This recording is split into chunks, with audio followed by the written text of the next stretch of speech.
Hello, Kyle here, doing our orientation video for our Deluxe Royalist number 15.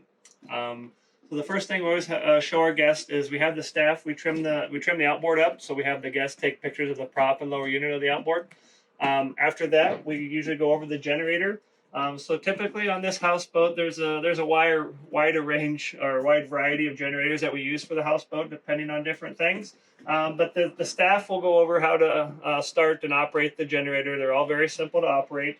The main thing we like to stress is this yellow cord that comes from the back of the houseboat. This needs to stay plugged into the generator. So this cord is what feeds the outlets to the houseboat. So anytime you're on this houseboat, let's say you're using the microwave, charging a cell phone, anytime you're using an outlet to try to get power, the generator has to run. That's what feeds the outlets for our houseboats. Also, while the generator is running, it's charging our deep cycle batteries. And our deep cycle batteries power our overhead lights. They power the water pressure pump. And they also power the thermostat on the refrigerator. So we want all of our guests to run the generator a minimum of 3 hours a day continuously. And what that does is it keeps our deep cycle batteries charged up so that your houseboat the lights stay functioning, the fridge stays functioning, and the water pressure pump stays functioning. So you can run it more, but that's the minimum we like our guests to run the generator per day. Also, for the generator, we supply at least one fuel jug of gas. We can supply more if you think you need more during your stay. But that gas is for the generator during your stay. So also in the back of the houseboat are our propane tanks.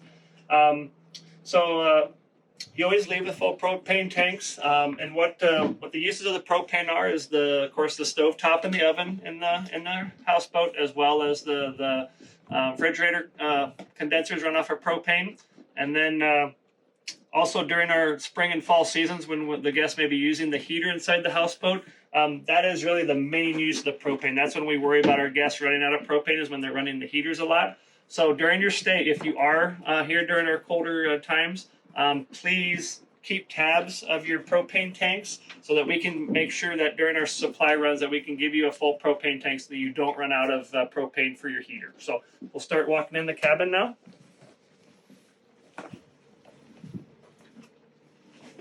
On this houseboat, there is a switch here in the back. It's like a master AC breaker. Just need to make sure that stays on. If that gets turned off, basically none of the outlets will work. Basically keep that turned on so your outlets are working. Right here is the heater for this houseboat is right here. It's one of our catalytic heaters. So we'll just go over how to operate that here real quick. So to press that button in and hold it to get your pilot light to start. So here's your striker. So we'll start the pilot light. So there's your pilot. So on this unit, we need to hold the pilot light in. Sometimes it takes, depending how often the heaters are being used. If you're using it frequently, it doesn't take long at all. But if we haven't used the heaters in a while, it may take a while to start. So you want to hold this in until you get a little flare up on the screen here. Once you do, you can release the button. And when you release the button, the pilot light does go out. So release the button, the pilot light goes out. So there's three settings. There's a low, there's a medium, and there's a high. All right, so basically what kind of confuses people with our catalytic heaters is it's not a standing pilot, so the pilot light does not stay on. Basically just keep your hand down there and feel to make sure that the heater's working after you've started it. And once you know it's started, then you can walk away. But just need to make sure that you're getting heat from the heater before you kind of leave the heater, and then all the way and then turn it off when you're not using it. On this unit here, this is your carbon monoxide detector right here. So we always test that as we're doing our orientation with you at the dock to make sure that's working. We'll go in the bathroom. So we like to, for this houseboat, on this toilet, we like to show our guests how to use it. So basically with the kind of the lever, what we tell our guests is down for one, up for number two. So basically number one, just open the valve.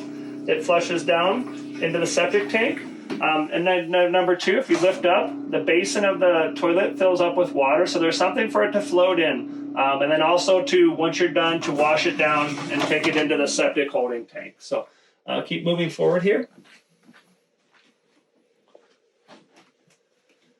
So these jugs of water here are going to be your fresh drinking water. All of the faucets, so the kitchen faucet, the bathroom faucet, and the shower are lake water, so don't drink that. We always supply plenty of gallon jugs of fresh water for your stay, so you have plenty of water for drinking and cooking during your stay. Kind of moving forward here. There's a little, kind of go over the fridge here while we got the camera right here. So basically with the fridge, what we tell our guests, as long as the check light is not on, the fridge is working 100%. There is a thermometer in the fridge itself, so that kind of what can happen during especially during our warmer seasons, and it's our busy season, and the guests will come here, you know, they're just starting their trip, they have a bunch of food, so they load the fridge up with food. And you know, maybe that first night they think, well, I don't know, it doesn't feel like the fridge is working. So basically, if you don't think your fridge is cold enough, you need to pull some stuff out of your fridge, put it in coolers, let the fridge kind of catch up and get cold again. And then as the fridge starts cooling, then you can start adding stuff. So basically, don't overload the fridge. And again, there is a little thermometer in there to tell you what temperature the fridge is at.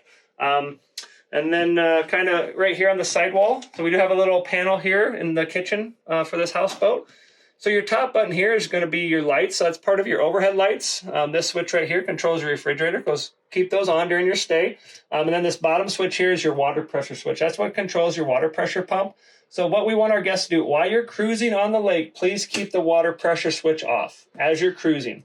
If you're on the lake and need to use the restroom or something, just come down to idle speed, turn it on, use the restroom, wash your hands. But again, during your cruising on the lake, keep the water pressure switch off. You can deprime the water lines and burn up the water pressure pump if you use the water while you're cruising. And once you get to your mooring site, you can keep the water pressure switch on all the time. So as we move forward in the cabin, our smoke detector for the houseboat is up here in the corner.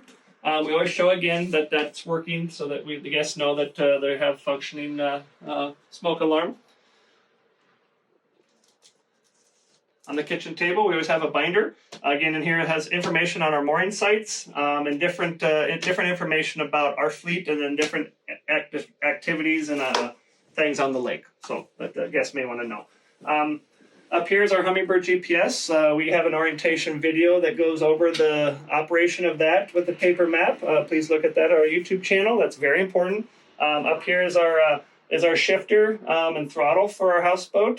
So basically a turnkey start. This trim button right here does not work. All right, so we only can trim the motor from the actual outboard. Basically very simple operation. While the engine is running, you put it in gear and advanced throttle, and this would be reverse, advanced throttle. And then this is your RPM tack that you use during your stay with the houseboat. And typically with houseboat number 15 here, it seems like about 4,000 RPMs is a good cruising speed. About 5 miles an hour, the speed will be on the Humminbird unit. Here is another panel of switches for our houseboat. So the top two, we have running lights and anchor lights. We keep those off. We do not have any functioning running lights or anchor lights because we don't want the houseboats out after dark. We want the houseboats tied up by 6 p.m. each evening. Our forward cabin lights, again, gives you lights to your cabin, more lights to your cabin. And then this is your horn and accessory. The horn, again, we don't have a functioning horn because we don't want our guests using the horn during their stay with us. The accessory switch, that's what powers the GPS and the stereo on the houseboat. So as we keep moving forward here, go up to the front deck.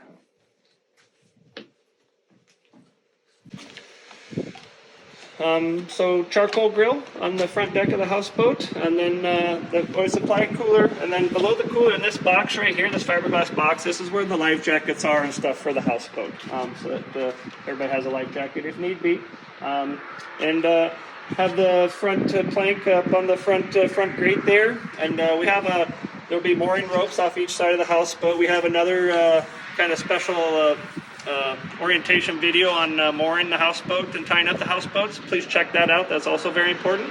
But that kind of concludes our walkthrough orientation for our Deluxe Royalist number 15.